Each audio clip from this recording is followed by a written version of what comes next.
అందరికీ నమస్కారం అండి. సమస్త మానవాళి కోసం ప్రాణం త్యాగం చేసినటువంటి యేసుక్రీస్తు వారు శుక్రవారం నైట్ సిలువ వేయబడ్డారు. ఈరోజు ఆదివారం తెల్లవారుజామున ఆయన పునరుద్ధానుడై, చనిపోయిన మనిషి పునరుద్ధానుడై ఆ శవపేటికలో నుంచి లేచి చనిపోయిన వ్యక్తి బతికినటువంటి ఏకైక వ్యక్తి భూమి మీద యేసుక్రీస్తు వారు.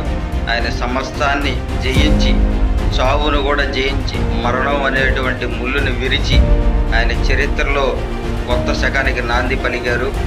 సమస్త మానవాళి పాపాలను తుడిచివేయడం కోసం ఆయన మరణం అన్నది ప్రతి ఒక్క మనిషికి కూడా విముక్తిని కలిగించింది. ప్రతి ఒక్క మనిషికి కూడా ప్రేమ, శాంతి, సమాధానం, సమానత్వం అనేది అందించింది. ప్రతి ఒక్కరికి కూడా క్రీస్తు ప్రేమలో ప్రతి ఒక్కరికి కూడా మంచి జరగాలని మనస్ఫూర్తిగా కోరుకున్నాను. ప్రతి ఒక్కరికి కూడా ఈస్టర్ డే శుభాకాంక్షలు తెలియజేస్తున్నాను.